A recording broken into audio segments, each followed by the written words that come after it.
Thank you for joining. This is All Things Northern Nevada. My name is Joe Bryant, your host, president of the Winnemucca Rotary Club. I am here at the Giordano Ranch with Shannon and Giovanni Giordano. How you guys doing? Good. Yourself? Pretty good. Good. So, Giovanni Giordano. Sicilian. Yeah. Yep. Italian, Sicilian, half. Other half Russian. Other half is Russian. Oh, man. Lots going on there, huh? Yeah.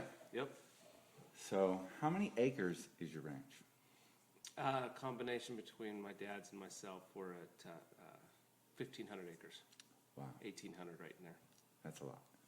And what products? So we primarily raise alfalfa for the dairy market in California. We do a little bit of horse hay, rotate grain hays in and out for the crop rotation. But a little bit of dry cow hay stays locally, feed store hay somewhat, but primarily all dairy. Try to go for the dairy hays. Okay. In California there. And you have some cattle too? We used to run registered Black Angus. We've kind of cut back a little bit just because of time. Now we have the registered Black Angus, and we also cross the Wagyu cattle with them for butcher. Nice. How long has the ranch been in your family? Dad's dad and them started looking in Nevada in early 70s, and they purchased this place here in 1974. 1974. Yeah, and then I was born here in Winnemucca in 1975. And where'd you go to school? So we started out, the community got together and built a one-room schoolroom on our property right over here where I went 1st through 7th grade.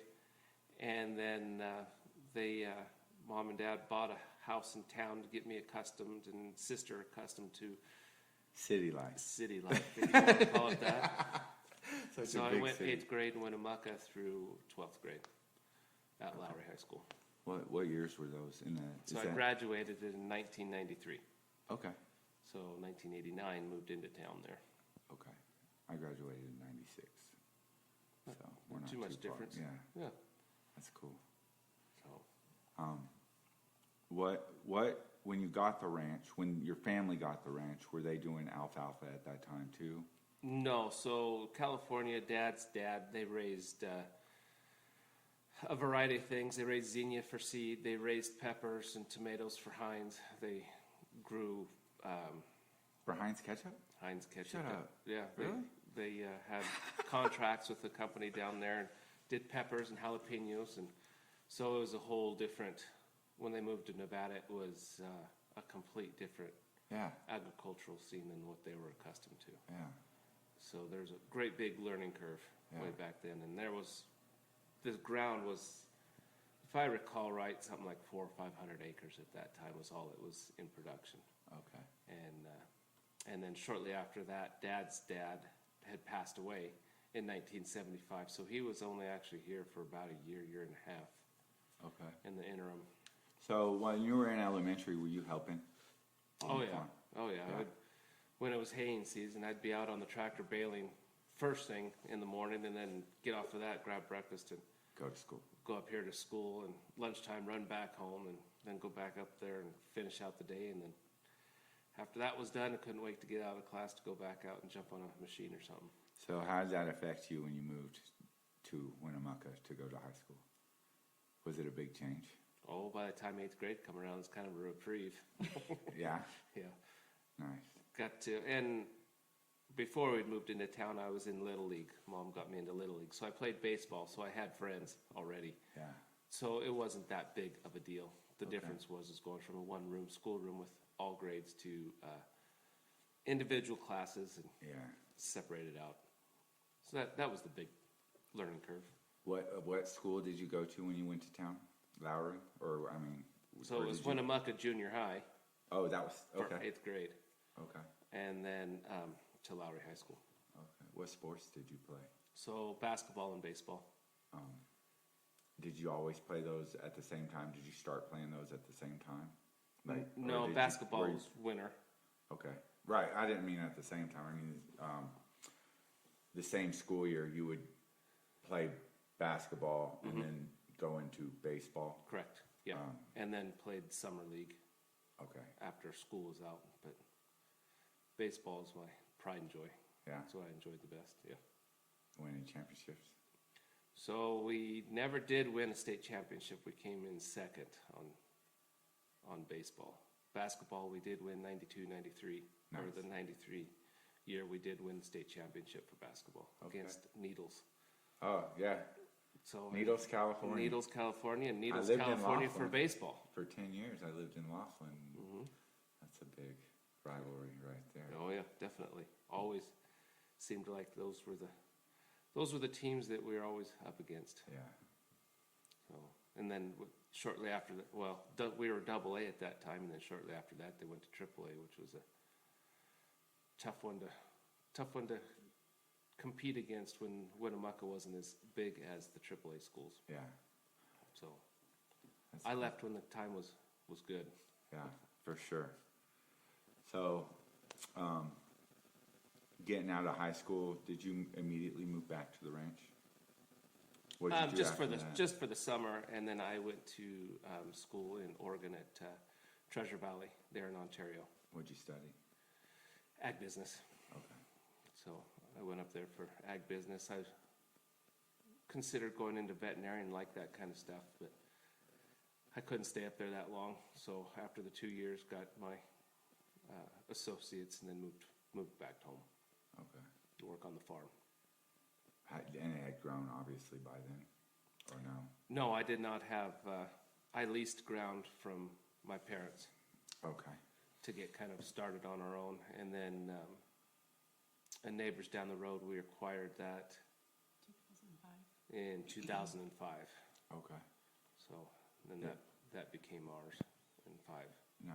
Continued to work here on the farm with Dad, and then also operate our place. Okay. How'd you meet Shannon? So I met Shannon from a friend of ours in high school. She was my ex-girlfriend in high school. Introduced. Oh, you guys dated in high school? No. Oh. Your ex-girlfriend Introduced us. Okay. She was my Awkward. roommate and best friend in college. Okay. So I knew a lot about him before I even met him. And it was kind of a blind thing. It was kind of a blind thing. Okay. She said, "Hey, let's go to her husband and brother, and then we're going down to Mexico. They have a place. They had a little place in Port of Penasco, Mexico, that they'd go down and stay. A friend of theirs had the house down there, Yeah. and it was kind of a setup, Yeah. kind of a deal. So that's where we met. Suckered you in. Yeah, and I didn't know. My mom literally kicked me out. Sure. I really didn't. I knew like a couple days before. She literally had my bag packed, which was strange because Yeah. my mother never got involved in that kind of stuff, personal stuff with me. But yeah, I had a bag packed and I was just basically told. And you were still in college when this happened? No, I was out of college. That was. I had just graduated. Okay. I got a bachelor's degree in microbiology, so I had only been home for a few months and was trying to figure out which job I was going to take or what I was going to do, and then 1998, I met him. 98, 98. 98, That's awesome. before the turn of the century. So how long did it take before she moved in? Where were you living at the time? 6 months. Well, I'm from Illinois. Right. I grew up in a little farm town in central Illinois, and I went to school at the University of Nebraska, got my microbiology degree, went home for the summer.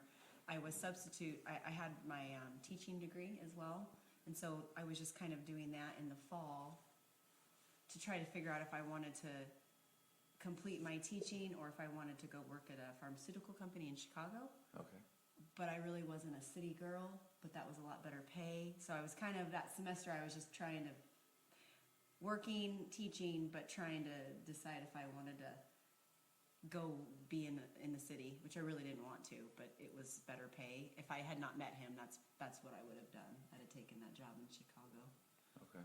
But I met him, and so then, I don't know, he called me up after the first of the year in '99 and said, "Hey, there's a nursing position job at Humboldt County School District, and you have an interview." So you came here, you were a nurse there?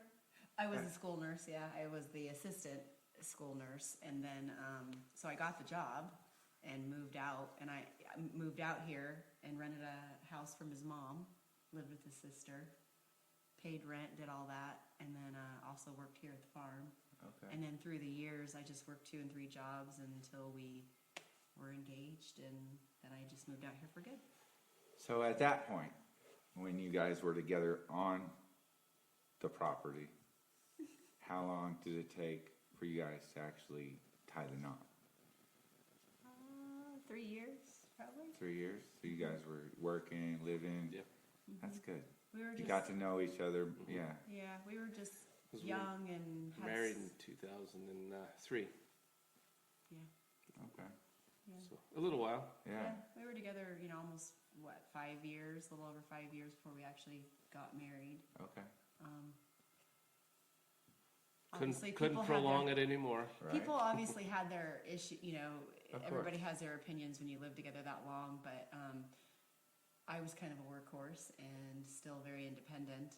Had my own money, but yet was a big part of the farm. Yeah, Tractors, and I'd get home. I worked as a waitress at Ormachia's, believe it or not, because I just made better money. And Yeah. when you're young and you're in a Right. small town, I was used to different pay scale, so I just went where the money was. And so I would get home, at 2 in the morning, and Chuck and Giovanni would have the tractors ready, and I'd get in there and we'd start raking and baling, and yeah, so it wasn't easy, but you just do what you got to do to kind of get going. And At that age, burn the candle from both ends. yeah, and we did. We worked really hard, and then when we got married, honestly, we got married because we wanted to have a family, and so we got married, and then I got pregnant, and then we had our son Gianni in 2004, okay.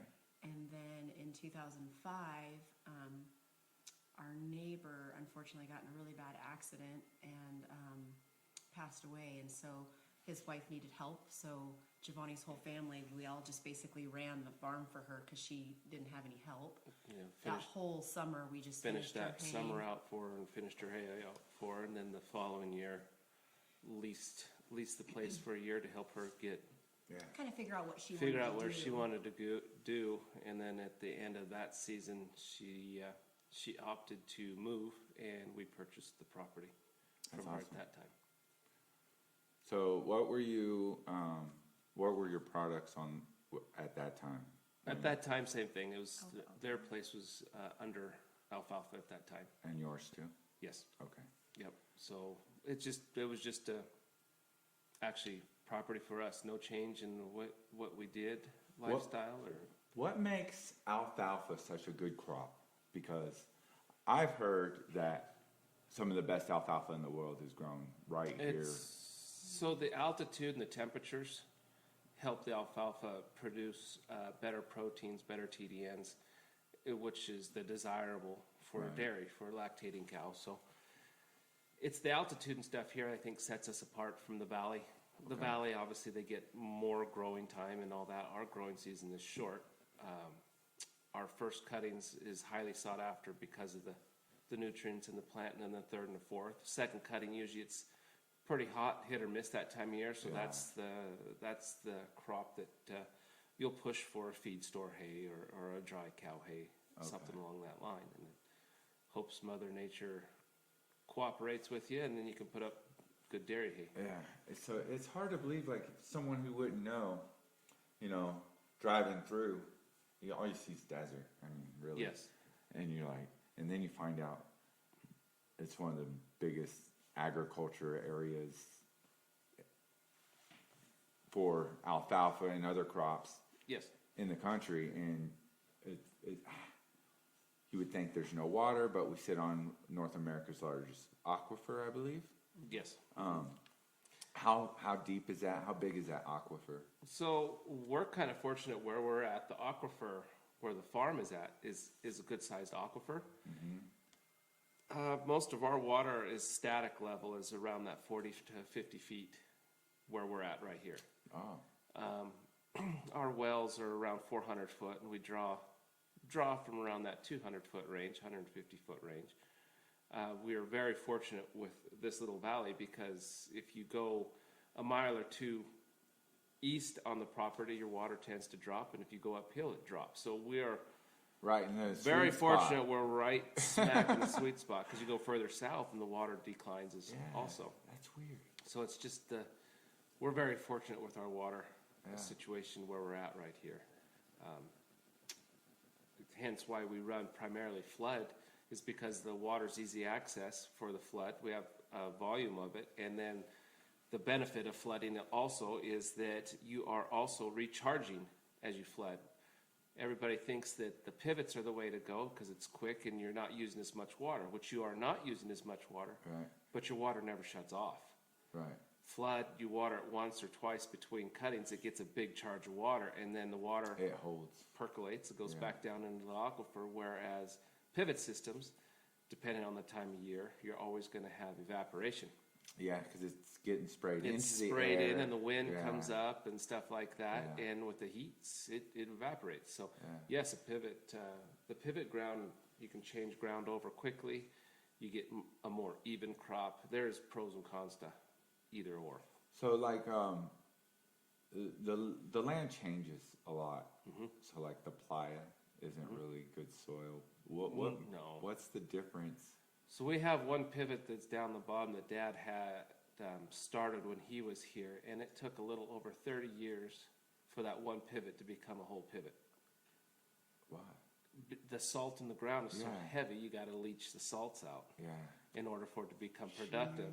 So over the years, all these practices you learn and go back in records and see what we have done that's worked and what's not worked, and the practices have changed considerably, implements and tools and like that, and we're learning that less is more. Yeah. So less you work that ground, keep that dry matter and the materials and stuff on the top portion of the ground there helps you futuristically in your production.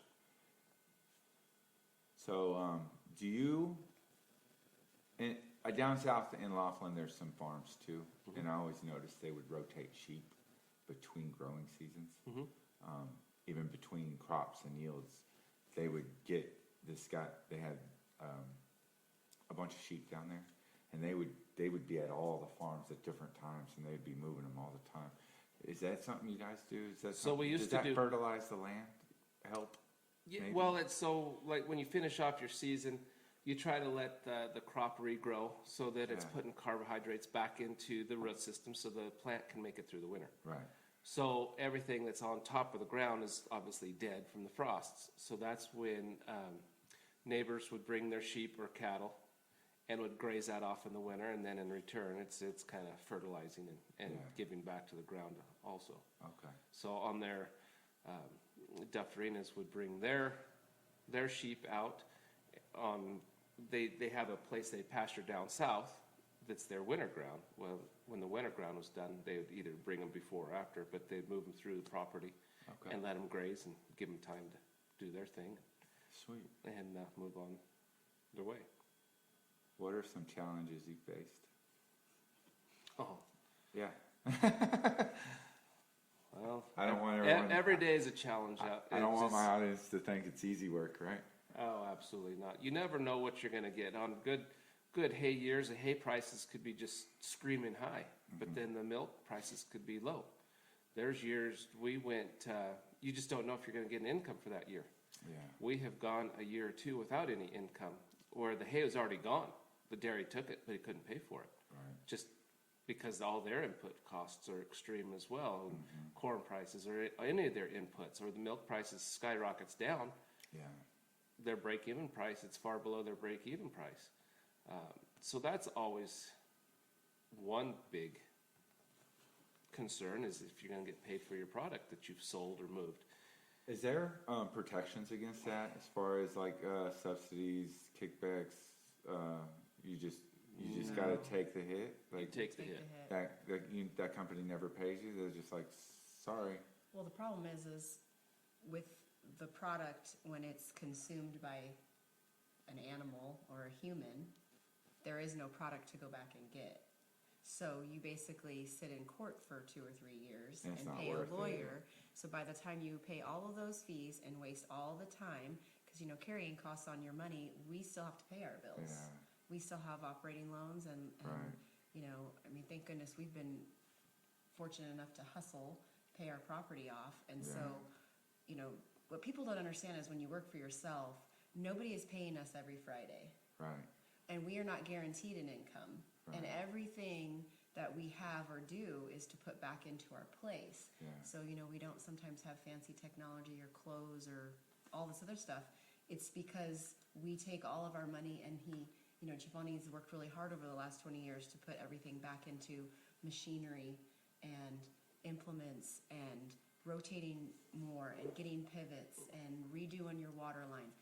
All that is part of why you've got to have the efficiency. If you don't, like in 2008 and 2009, we had only owned our place for 4 years. That was a huge hit to us, and it was a struggle.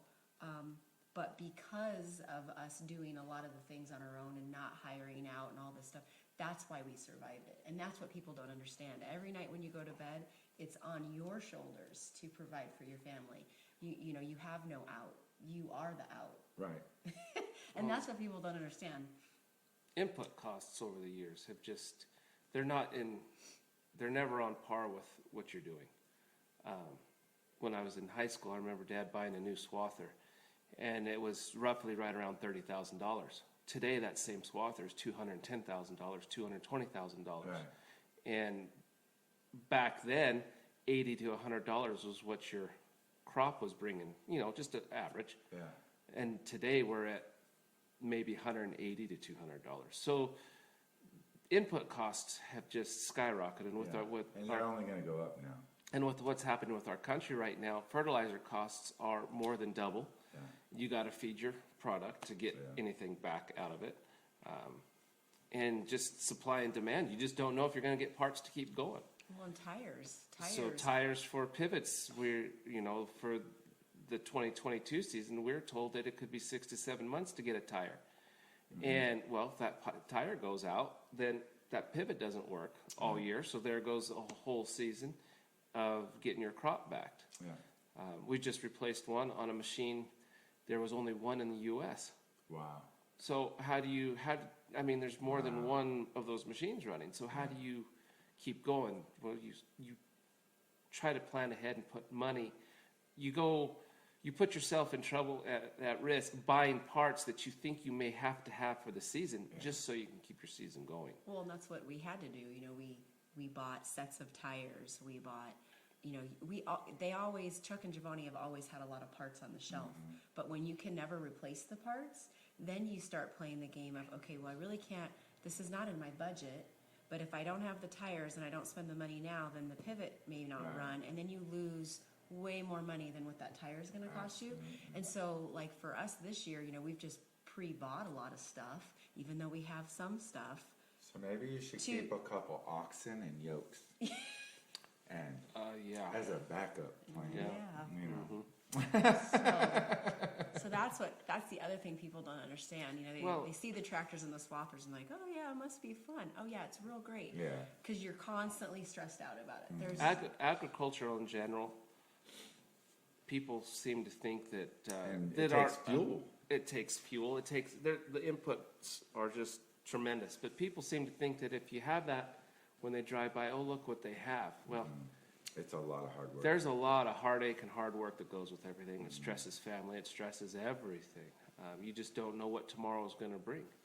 That's the scary part. And Mother Nature's changed. When I was growing up, we'd have feet of snow in the wintertime. Now, you get a couple inches. Yeah. So all the it outside. Doesn't even stay. It barely stays. It barely stays. The cattle industry, they don't know if they're going to get outside ground to run their cattle. Mm-hmm.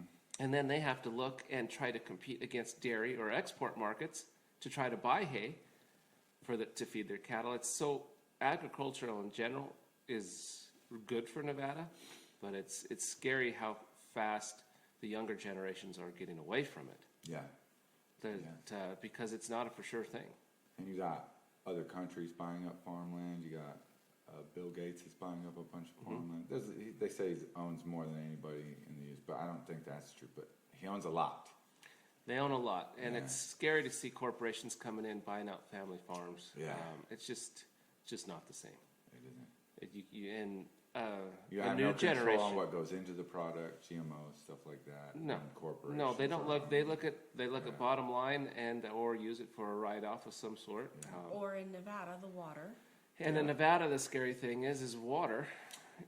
Is the lithium mine going to affect you guys? It shouldn't affect us on water because that's a different area. But it will affect But those that are eventually, over it there. will affect everybody around us, and therefore, domino effect. Yeah. That's the scary thing is you have a precious source, and I know Southern Nevada looks at our source for their own use, whether it be golf courses or Yeah. big pretty themes Even to California. keep California. We got to make sure that we try to sustain ourselves to feed our own people in this country, Yeah. not give it all away and depend on another country. Yeah, I agree. So, other challenges? Ever wake up and just not want to do it? Oh, there's a lot of those days. Well, it's hard sometimes because we work 24/7, 365. Yeah. And You'll we wake don't- up we- to we harvest don't- and we- going. Yeah, and we just, we have friends that, they clock out at 5 p.m. on a Friday and they don't have to think about any of that That's right. until Monday. And, our son, yeah, I mean, you understand. And our son, he just turned 18 and he's a competitive shooter. And so I have been fortunate enough to be able to travel with him over the years. And Giovanni's been fortunate enough to come to a few of the matches. And we've been able to take, 3 or 4 days here or there. But that's the same thing. 99% of the time, he stays here and watches Yeah. everything because we have so much to take care of. And, there's just a lot of... People just take it for granted that they can clock out and forget about it. Even when I'm at matches, he'll be calling me, with some problem. The well's down, or the cows got out, or the fence. And so it never leaves you. And there's a stress and there's just a stress that comes with that. But on the flip side, there's also pride in being able to build something on your own without having to rely on Yeah. other people. And And what you built, you get to see it Yeah. hands on. I did that. yeah, And and that's- people don't understand that part. No, and that's one of the reasons we cut back on cattle as well. We were never no big cattle operation by any means, but Right. that alleviated some of the time in the wintertime. Instead of having to worry about all the animals, then you could go and do a few other things and enjoy what you're trying to work for. Yeah. That's bottom line is in America. That's what America was founded on. You work your tail off in hopes of having. I have a friend who just recently, when I say recent, last 7 years or whatever, got into the cattle business. Has about 70 head, raises Herefords. Constant work. I mean, they're either giving birth or they get out the fences, and you got to go fix fences, and you got to herd them, or you're getting smashed up against the side of the horse or the how they Trailers transport and them, the trailers. Trailers. And It's abusive gosh. it's abusive to one's body. Yeah. So when you're sitting there and you're watching that old cowboy or something like that that's all hunched over, just think about the years of the abuse that they have taken. Yeah. I mean, it's not a lifestyle for everyone, Right. but it is if they truly love it or enjoy it. That's the best lifestyle a person could ask for if that's what they truly love. Absolutely. The freedom you live in God's country. Look at your view. Every time I drive out here, I'm just like, man. Well, and that's the fun And thing. I is- shake my head. I'm one of those guys that look at what they got. This is so cool, right? It's just amazing. Like, and if worst came to worst, what's cool about being in a place like this is, you could possibly, as long as the resources are managed right, you could live subsistently, hunting, as well. And I know you're a big hunter. Yeah. That room back there says it all. There's I think there's a that few moose there's a tooth few is bigger years than of me. accomplishments. And again, I mean, that's the hunting season is something you look forward to, when you're working all summer long is, hey, when the I get a trees little and stuff break. start to get a little color to them, and you enjoy grabbing the bird dog and going behind the farm here and up in the mountains up there and do a little bird hunting and enjoy what Nevada is about. Yeah. Nevada is actually looked upon as just this old desert, but Yeah. there's a lot of hidden gems to this country. Especially when you're driving on that road, the I-80. It doesn't Oh do. my, it's a doesn't do- straight road and you don't see nothing. Nothing. Well, it doesn't But do you're Nevada passing justice.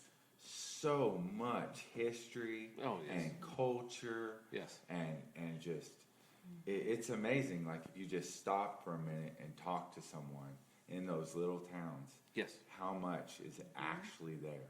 Oh, You know? Disaster Peak just to the north of us, where Yeah. all the interaction between the military and the Indians and Yeah. whatnot. I mean, there is a lot to this country. It's not all what Nevada isn't Las Vegas or No. Reno. It's not.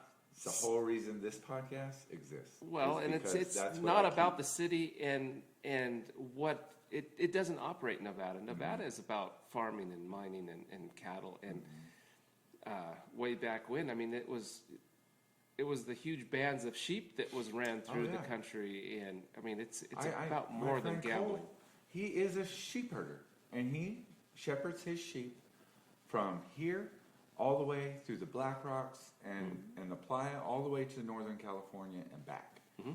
And I'm like, what? Oh yeah. Dude, what? Well, that's what people don't understand. There's a lot of hidden stuff everywhere. Just like down there in Ely, the Lehman Caves, and there is a lot more to Nevada and in the backcountry Yes. than what the Vegas has brought. And Burning Man. Burning Man is Burning a Man is disaster, man. They just leave all their trash. You know, you can go after Burning Man to any of the dumpsters in any of these small towns and just brand new bikes. Might have to fix them just a little bit, but they just brand new bikes. They might be dirty, but pick them up. Like there's an organization that comes and collects them and donates them to kids. Yeah. Yeah. For the Right. most part, That's Burning crazy. Man, though, on the playa where they're at, when they're done there, it is amazing that you can have a gathering of that magnitude.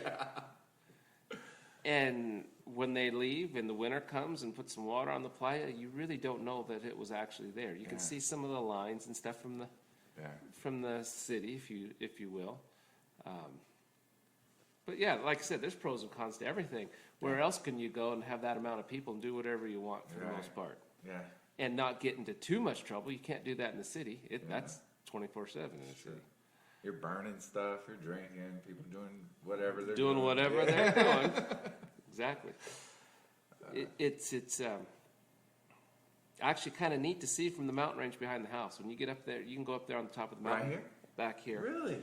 Down You can south. see that far? You can see it. What is it, plain like as 18 day. miles? What? It's not that close. That's got to be, what, 100 miles away? No, no. Oh, no. As a crow So down flies. here, down south right here by King Lear, you can actually see the glow of all the lights and everything and actually see it and see the dust coming up during the day. What? And I'm gonna see, that's gotta be 45 miles as a crow flies Wow. From here.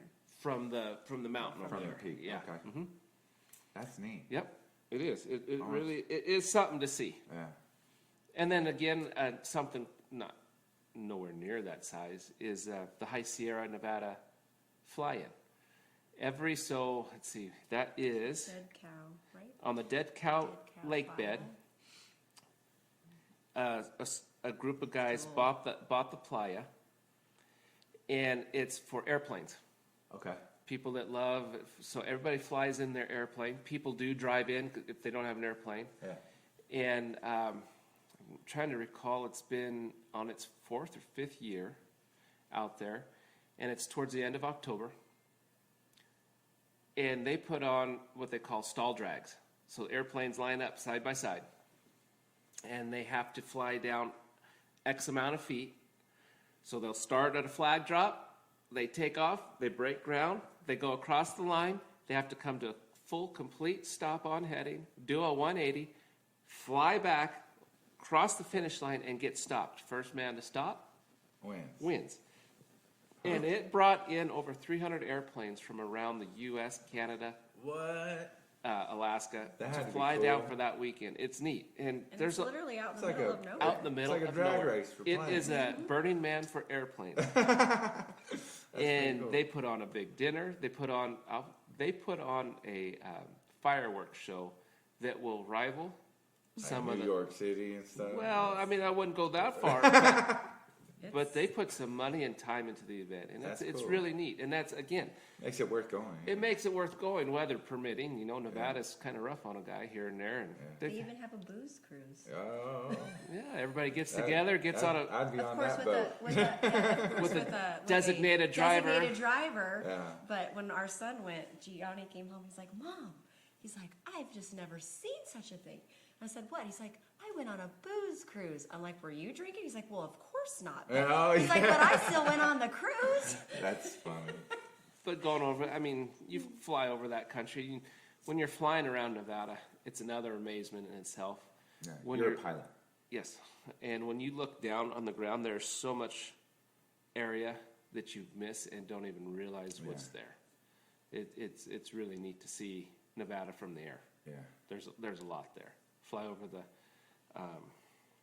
Black Rock or Immigrant and all that stuff over there. It's neat to see the country from a different aspect. For sure. For sure. When you go hunting, Yes. and you said right behind your, how big are those mountains? How much area is that to hunt in, and what's up there? So the Jackson Mountains carries California bighorn sheep. They carry deer, the mule deer, and then they carry antelope. Okay. That's right here. And it's just right here in the backyard. That's crazy. There's, I believe, the estimated population's around 250. Your trophy room's amazing. Bighorn. By the way. We've got lucky over the years. It's taken us quite a few years. Yeah. We've got desert bighorn, California bighorn, Elk. elk, mountain goat that I actually drew out of Idaho. It wasn't a Nevada mountain goat. Okay. Caribou, which come from obviously Alaska, Yeah. and antelope. Nice. And a pig. Oh, and in the again in the wintertime, we'd go meet some friends of ours down by Chico, California, Okay. and we'd go pig hunting as a little family getaway. That's cool. And My wife's aunt and uncle live right outside of Chico. okay, so it would be south of Chico over there in Willows, Orland area. Okay. And we'd go in the foothills over there with some friends of ours that come to Nevada from California. And they had bought a landowner tag from us many, many years ago and have become really close family friends and offered us an opportunity to go take our son pig hunting where he could go up there. So you own some of the land up there? You landowner tag? Well, so the landowner tags in Nevada, land that you have, that you farm, agricultural farm, you can get a depredation tag for every 50 animals that are on your property. Oh, okay. I didn't understand. See, I'm So- green. Yeah. I'm So, learning here. so in that was Fish and Game would offer that up to help or pay for some of the crop damages They and do a stuff lot of like that. damage. Because Gotcha. In new season. we especially. enjoy seeing them, but 180 head antelope look like a little rototiller out there Yeah. just seeding when they get to You're running. like, hey, what the heck? Yeah. Yeah, Yeah, I because you'll gotcha. have a brand new seeding of meat, and it's come up like 3-4 inches, and you're like, "Ooh, that's so nice." Yeah. You know what a great Out there stand with of a wheat. stick. And then here they come, you know, in droves of hundreds. Is it and it's illegal like, to go out there with an airsoft gun and scare them away? I do not believe so, but they kind of They're so used to us. the they animals don't- get used to us so regularly seeing them out there that Yeah. I mean, there's times that be 15, 20 feet away from the Right. machine and they just watch you go by, or you have to hit the horn on a Yeah. baler in the middle of the night for an antelope or a deer get to out of the way. get up out of the windrow, the nice Oh, comfy little man. bed he made, and walk out of the way. They're great to see, and again, out in the middle of the desert, you would never think you'd see, Right. Deer, but antelope. but there's a lot there. Right on. The wildlife is not as abundant as what it used to be. Right. But it is neat it's a reprieve to see. It is. It's just beautiful to be able to, like, we're weird. We like have these barn owls that come every year in the hay barns, and we love the owls. And sometimes At the mine. Chuck's worker gets mad at us because we're like, don't take that hay. The babies aren't ready. You know? So that one stack of hay will sit in that barn until they're ready to, until they're getting their little fly feathers, and then they're all, and then so he's like, And oh, there's- just move them. I'm like, you can't move them. We've made them owl boxes, and we go to all kinds And of. there's one tree. lengths. There's one tree on the farm out there that I don't know how many generations of hawks hit that tree every year for as long as I can remember. Yeah. There's always a pair of hawks there, and then you watch the little guys grow up, go on their way, and Wow, same families. Like, it's gotta be. it's got to be the So same. returning two hawks, that's cool. So Yeah, for it's- like it's- 20 years. We've As been long as I watching. can remember, they've been in that tree. There was a group of hawks that would occupy that nest in that tree. That's way cool. So sometimes when we're frustrated, those are the things. Those are the highlights That- of living out in the rural Nevada. Or like Yeah. the You little get to horny toads. We always catch the horny toads and save them, out of the road, and just stuff like that is kind of our. It's what reprieve. makes living here the highlight of it. Yeah, absolutely. 'Cause you don't get that in a city of pavement Yeah. and asphalt. At the mine, there's a lay-down barn where they store stuff, and there's a great horned owl that lives in there. Oh, And really? They can't touch it. They can't. They No. can't. It's gotta stay. Oh yeah, Yeah. yeah, and they're neat. They're a neat animal, aren't they? Yeah, I took videos and pictures. I'll Mhm. show you guys a little later, but yeah, it's really neat. They Yeah. stare at you. It's almost scary. Yeah. Oh, It's yeah. like I will kill you stare. like what? Stop staring at me. You know something's watching you. The big yellow eyes are a little yeah. I don't like They're it when neat. they look at my Jack Russell like that. I'm like, okay, we're friends right now, but you touch my dog. That's Because hilarious. my dog is so small, and they're just like, oh, wait. I'm like, and he always is teasing me, where's Jack? Did the owls get him? And I'm like, oh my God. So, yeah. So you have a scale on property. Mhm. Obviously, when you grow your product, your alfalfa, and it's got to be transported. You weigh it. Do you transport this yourself, or do you have? It's an outside company, or does the buyer we come use- get it? No, so we used to transport our own hay to the dairies. Yeah. It just becomes a regulation and processing nightmare to own your own trucks, going across state Oh, line yeah. and finding help to drive. So primarily, it's up to the dairyman. The dairyman will have a outfit that he's comfortable with, and they'll send the trucks up, the hay trucks up. Okay. So we're only responsible for loading and keeping track and dealing with the dairy expense-wise. And So the the trucking, so nowadays, the trucking is That's got to take some out of stress our hands. off. Yes. And the scale's got to be a certified scale. So Yeah. the state comes and Nice. certifies it every year so that you're all Above board above board. and Yeah. try to do the best you can with accuracies and stuff. But So you dabbled in making wine, yes. and tell me about that little hobby, that process. Well, so our family's always made Whatever. wine and vinegar Oh, okay. and stuff like that. Moonshine. Olives. I would say way back when, One day, probably, yeah. most likely. There's my dad's uncle and them.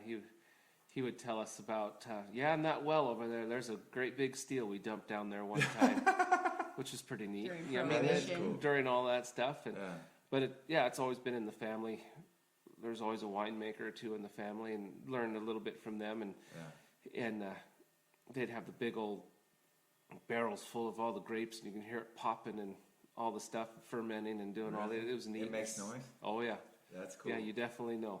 Did you use like oak barrels So yes, Used? I would get. or? We started off with a few used Okay. oak barrels, and then graduated up from there, and just started buying our own oak barrels, and then fermenting the grapes and breaking it down and storing it in the barrels and That's letting cool. it age. And some of it went bad, some of it went great. Right. So, but yeah, you can make your own vinegar and all that kind of stuff out of it. Or, Well, and his great uncle would be, he'd like put his ear to the barrel, and then he'd Almost tell. done. Yeah, and then, yeah, and, then Still Jo- going. and then he would tell Giovanni, yeah, this isn't going to be good because you didn't add enough of what, but He was very excited, so it was cute because every time he'd be like, oh yeah, it looks good, we were all like, would get would start getting the juice instead of having to break down the grape itself. I It's would get the easier. juice from my cousins and stuff that are still down in California. So they'd send up 50-gallon drums of grape juice on the hay truck, and we'd put it to work, and Yeah, off it would go. that's cool. His dessert wine was my favorite. Yeah, it was pretty good. I think I got to try Oh it. yeah, yeah. The clear. My wife loves the dessert, the sweeter The wines. sweeter wines. Yeah. Oh yeah, port wines or the. Yeah. Rieslings. Except when Yeah. you get it too sweet and it blows up in your walk-in, it's not a good. Well, Oh, Yeah. That was kind of a oops. oh yeah. Yeah, I opened the door one day. I was like, no. "What?" It, Well, like, that's when that walk-in had froze. it Yeah. froze and got too cold. Okay. And I opened, and I was like, And we had, "I don't think wine's." That is- oh my goodness, blow we up. had 160 gallons of wine explode. It was bad. Oh, man. Oh yeah, That's bad. that's a little rough one. It's fun playing with stuff like that. It is though, right? just all a learning experience that you Yeah. can dabble and enjoy, Yeah. and when it turns out, it's pretty nice to have with a steak dinner or Yeah. dessert. Well, and again, it's cool to be able to learn a new You craft. gotta, or you be gotta able learn to- that stuff. If we don't learn that, where are we gonna go? Yeah. You know, you need people learning and still trying to keep up with some of the old ways. Yeah, absolutely. My family is mostly from the city. Of course, I grew up in farm country, but You said Illinois? Mm-hmm. Okay. and this is not a dig either way, but it's interesting over the years. I finally figured out what the difference between when you grow up in a city and when you grow up in the country. When you grow up in the city, everything is done for you. You Oh, make yeah. very few decisions on Buy your everything own. from the store. Like you you don't see the you have process. no problem solving skills, and I love my family to death. I do. They're plumbers, and so when it comes to that kind of stuff, they problem solve. Yeah. But with the other things in their life, not so much. And it's interesting because usually people are like, "We just can't believe you do so much." But what they don't understand is when you live out here and you You don't make have your a own choice, money yeah. and you don't have someone else paying you, there is no paycheck on Friday. So Yeah. therefore you have to be creative and kind of innovative at times. And we are problem solvers with everything. Most ranchers, farmers. And I are. think agriculture, There's no, you know what I'm saying? There's no and it sounds other way. You it's- have to figure yeah. it out, fix it, and move on. Yeah, because we actually required a gas station in Orvada, like 4 years ago now, Which is doing And really well. It's by in the way. It's cool. it's interesting because I can, when people walk in the door, I can like, oh, city, country, Yeah. because Well, there's a big disconnect. The they city does not actually see where all their products come from. There isn't a day that goes by that. Where does chocolate milk come from? It's not their fault. It's No. it's a product of the environment. It's just that it's Yeah. not Yeah. taught in And schools it's- anymore. yeah, and they're not doing anything wrong. There Right. was They just we're- don't know any better. Right. We're listening to a radio talk show deal one day. This guy says, get this. This lady calls me in today and says, how do I know if the chick is getting enough milk from the chicken? Well, I right. would have gave her the chart. And a stopwatch. Yeah. I mean, like, So- chickens don't even have milk. You There's can't nothing be- that gets there, but people have divided and separated Yeah. of what the U.S. and We what, have chickens, and we were kind of ignorant on some certain things too. So that kind of I can laugh at that because we made some mistakes. Like we didn't know about clipping wings and stuff, and our chickens were everywhere. right, fly away, Yeah. fly over the neighbors. Yeah. Yeah. I didn't know they could fly. What? Yeah. Well, like you said, your poem earlier, Yeah. Good fences. good fences build good neighbors. If Yeah. you have an unclipped chicken, your chicken's going to be in the neighbor's property. Yeah, that's right.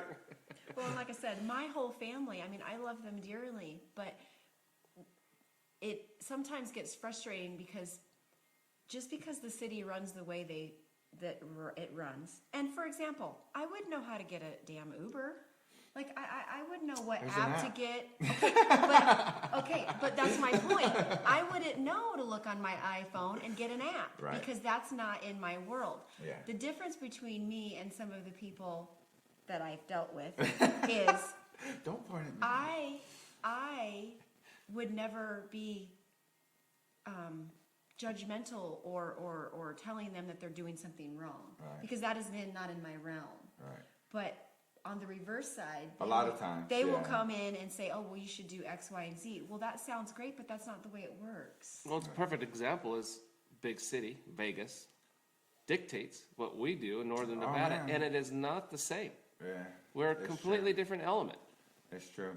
They should, I think, the authorities at powers that be should be local. Like, they should manage We should themselves. take care of our own. And then let the counties and cities and smaller townships manage themselves, because there doesn't need to be this umbrella thing, No.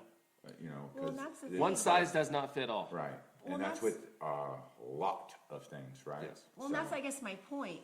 I would never go to the city and say, "Hey, you guys need to do this way," because I don't understand subway systems and train Yeah. systems and Freeways roadways and- yeah. and you know, and the infrastructure of a city. I know nothing about Yeah, that. I But- barely understand some of the social concepts in a city where, you Right. know, But that's, I guess, my point is, I would never tell them, because I am woman enough to say I don't understand that. Yeah. I am not, where on the reverse side, like with our politicians at B, the cities dictate what the rules do. Yeah. And that just drives me crazy, because they wouldn't know how to change a especially when tire. it comes to or- agriculture, it's like they a lot have of no them, clue. no clue No. of No. what it takes, and they want to No. put all these regulations in place. And that's another thing I want, like, so you've been ranching long enough to deal with changes in regulations and had to, Well, a perfect example is how when you're sitting there watching TV now, and the lawyer's commercial pops up. If you've been exposed to Roundup, or Yeah. you've been exposed to paraquat, right, granted, they are a chemical, and if you mistreat anything, it's going to bite you. yeah. That's just the nature of the beast. You can drink too much water. But well, exactly, you drowned yourself. And the only thing that has done is it has caused our expenses on something that controls and is beneficial to agriculture. Right, It's driven the costs exponentially through the roof. right. Something And- that was like And when $20 a gallon. and when they do those commercials, they don't show like a farm using it. They show somebody in their backyard drinking off the straw or whatever they're doing. What- They're spraying what- their plants barefoot. You know what I'm saying? He Yes. has to be certified We- to even use the chemical. So Yeah, yeah, you you can have get to it go on to the classes shelf. now, and yeah, so you have That's way diluted. Like the stuff you buy at Walmart is diluted like 100%. Right. And Where that's the why chemicals that I think we it's use- weird is that the commercials Right. are showing the product on the shelf Mm-hmm. and it's so diluted, yet the problems are coming from the more concentrated form, or no? well. It's kind of a double-edged It's sword. kind of it's Yeah. it's hard to say which way that Right. comes from Yeah. or whatnot. And the other thing people got to realize is, in the U.S., everybody's held to a stricter or tighter Yeah, policy, but when we go to the grocery store, a lot the of, stuff that we have banned in our country for 50 years ago Yeah. is still being applied in other countries. other countries, And and then it's sold. shipped to here. Yeah. Mexico, Brazil, Argentina. So you can't, it's So- hard to compete, yeah. Quote unquote organic, who knows? You Right. really don't know. And that's what we have got to realize. We are in charge of what we do in our own country. Wouldn't that be better to see what we're doing in our own country? Yeah, And and buy from our country. Buy from our own country and produce all of our own stuff instead of becoming And we're dependent. hitting that dilemma right now, even with manufacturing and, Correct. you know what I'm saying? Well, look at how many vehicles are out because we can't get a computer chip. Yeah, it's gonna get worse. Yeah. It's with what's going on, like, and the inflation and oil prices rising, everything's gonna go up. Well, Transportation, everything. How does a person getting out of college now, how do they go get a job and buy a $500,000 little home? Yeah, yeah.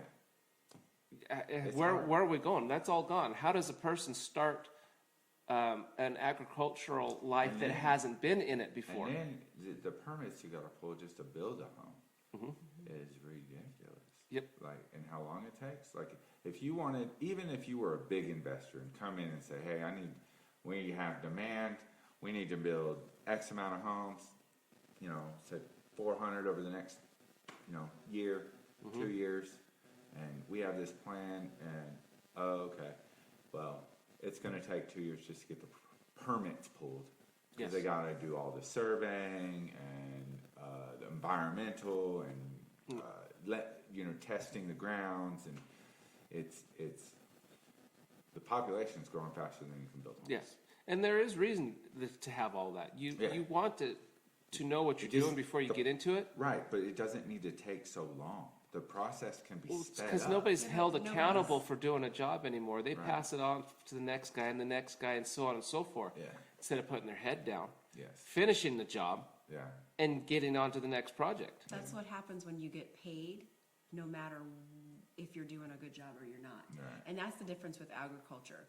We, as producers, we sometimes, even if we do a great job, don't get paid. right? And so the fact, like, especially like with the permits and stuff, those guys are getting paid by the hour. They get paid every Friday or every other Friday. It doesn't matter if they do their job or not. Yeah. It doesn't matter if they push one permit or 100.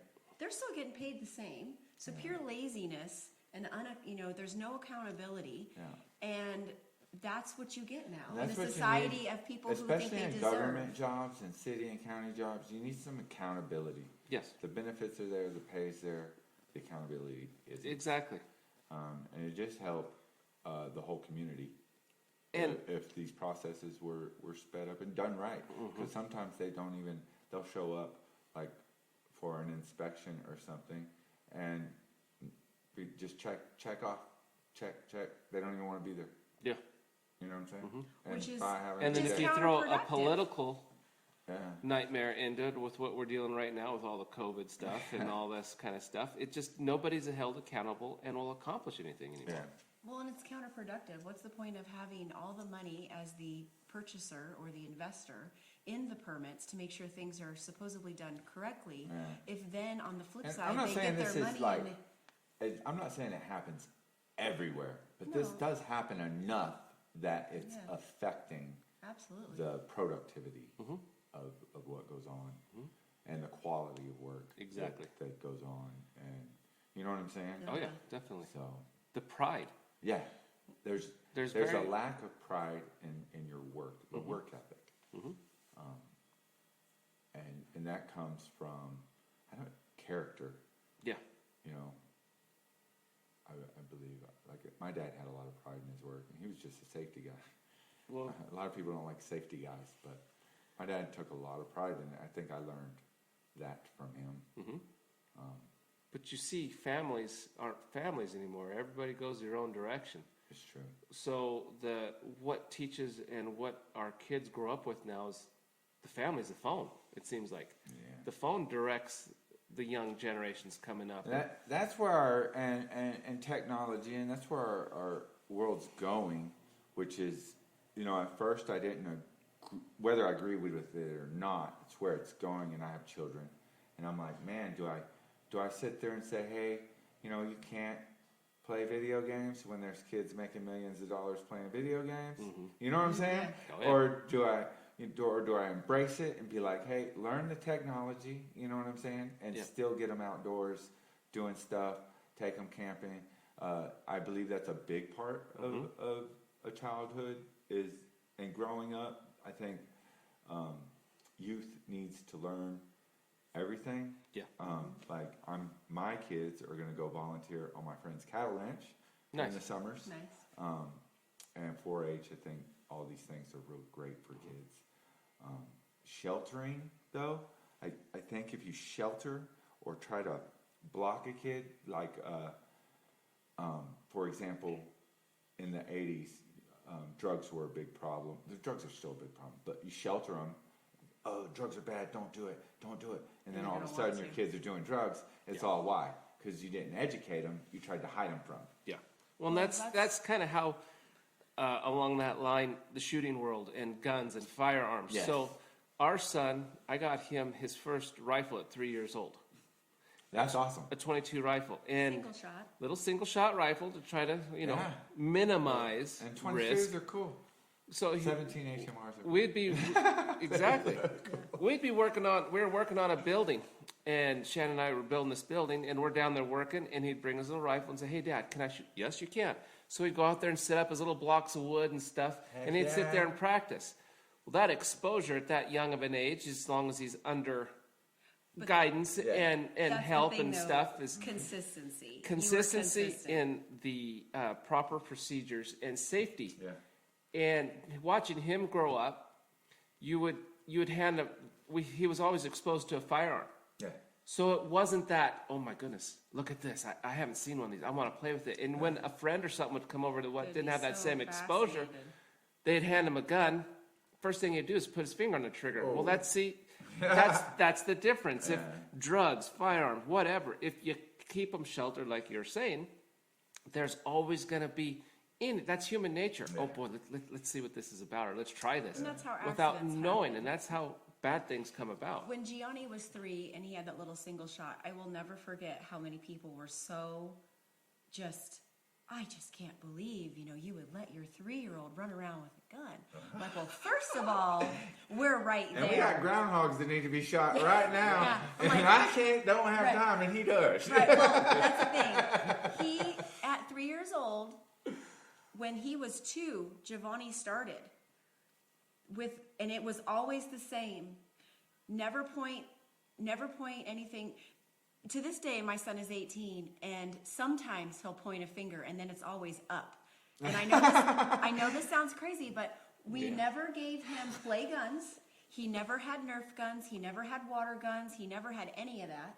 And from the time he was 2, 3 years old till now, he doesn't point anything at anybody, because when he was 2, he would tell him, "You don't ever point at anything unless you want it to be dead. Right. You don't, so you don't play with things." And he learned from an early age that when you would shoot a coyote, it wasn't like in the Looney Tunes. He wouldn't just get up and run away and everything would be free. And I do think people need to understand that with the firearms especially, and our son is a perfect example. He's a 6-time national junior champion. Yes. So I'm pretty sure we did something right in this. That the consistency on our part, it's a lot of work. You can't just tell him once and then turn him loose. Yeah. And when he was 3 years old, he would clear that gun every time. He would look, and then he would turn around and go, "Clear." And we'd be up on the roof, and Giovanni would be like, "Okay, buddy, you're good." And he'd load another round and shoot his target. My point in all of that is the education, whether it's the firearms or like what you're saying, with drugs, with alcohol, with Electricity, cars, right. electricity, fire. It's just part of growing up. Yeah. If you have exposure, Yeah. then it's not something that's out of You don't have to be scared of it. You don't have a desire to go- intimidated by it. You just respect it. exactly. Right. And you have to Yeah. have parents that are willing to take the time to teach. Yeah. And I'm not by all means taking the credit for Gianni being a very successful 18-year-old child. But I'll see who Giovanni and I, gives credit to. yeah, but Giovanni and I, from the time he was born, have spent a lot of time teaching him. When he would get lippy, he didn't get a phone. He got a shovel, and he would dig burdock in the Heck ditches. yeah. And so, yes, our child, and I guess that's where I'm going to with you and your kids, we've been able to somehow find the middle, right? He's in the technology with the CNC machines my and the gosh. plasma cutters and all the stuff and writing the I codes. can't wait to hear about it. Yeah. Exposure builds education. Yes. But then on the flip side, he was made to, use a shovel and dig some dirt. Well, yes, we have a skid steer, but no, you're going to use a shovel. Like, there has to be that balance. Not saying that we've always made good decisions, because certainly we have not. But I do think you can have both. I just think we're lucky enough to have the opportunity to be able to mold both. Yeah. And sometimes I think when you only know what you know and you're not exposed to all of that stuff, you just don't know any better, right? And a lot of technology is coming to agriculture. Oh, the technology world is It's It is growing so fast. you can't keep up. Yeah. It's amazing what you can do, but it's amazing how quick you forgot how hard it was to get where you're at. Yeah. Because the technology, these machinery, and these apps, and knowing The how many inches of GPS. water you're putting down, what this is doing, the GPS system has helped us tremendously in the world. Awesome. Yeah. When you can go out there, not waste a Efficiency. product or not apply a product, the efficiency has gone through the roof with Yeah. this world. Just like I have a machine that creates steam that goes in between the tractor and the baler so that I have more or less not a natural dew, but I have moisture to bale my hay, which makes the product better and more desirable. Yeah. I mean, it's just unreal the amount of technology that this country has, or the world has, I agree. made available to any and all consumers. Yeah, it is. It's crazy. You know. It's growing and faster. Somebody said it's going to plateau, and it's all.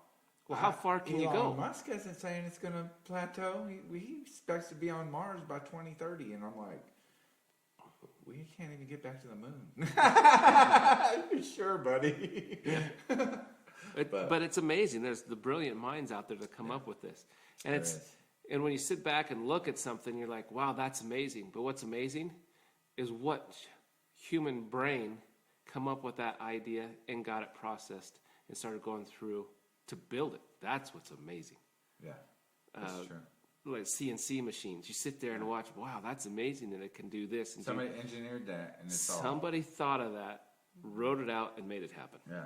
Yeah, the algorithms that Gianni uses to write the G codes or whatever it's called, it is like insane. Yeah. I'm like, it looks like just a bunch of these symbols, but he knows what it means, you know? And somebody came up with that. Like, it is amazing. It is. Mm-hmm. That's funny. And there again, you made it available to somebody, and that person took it and ran with it. Yeah. And that's what the American dream is if you can have somebody help you, or if you can't get it on your own, there's means available to make it happen if you have the ambition, the drive to go do it. Yeah. So, this has been a great conversation. Everything from beginning to end. We've been talking for about an hour. It goes by pretty It just fast. goes to show how, like you were saying, the ambition to drive these great minds, putting things together. That's the whole reason cities exist. Exactly. You know, that cities are able to be there because people have put in hard work to be able to come up with these platforms, transportation, everything to get these products into the city and distribute them throughout the city for people to live comfortable lives in this, and that's where we're at.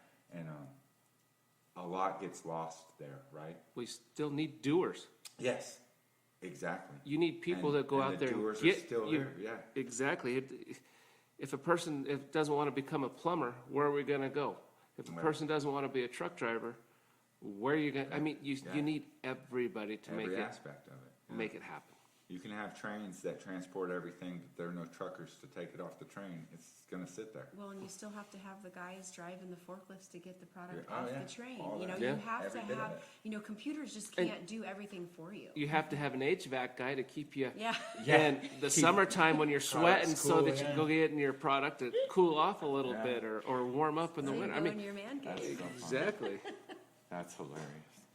Well, you guys, thank you for your time. You have a wonderful property. You live in beautiful country. You have a wonderful family. Gianni, I'm going to be talking with him. Thank you for being my friend and having this conversation with me. Well- and I just wish you guys the best of luck and prosperity, and I hope everything goes well for you. Well, thank you for doing it and trying to get people to hear and listen and see and not forget what this country and what we're capable of doing. Yeah, as they pass by and don't even think about it for hours. Yeah. There's nothing for hours on the I-80. That being said, you can't obviously see unless you Right. stop and take the time Correct. and dig a little bit. But thank you guys. Thank you to the listeners. Stay posted. We are going to interview Giovanni Giordano, an amazing young man. Don't miss that episode. All right.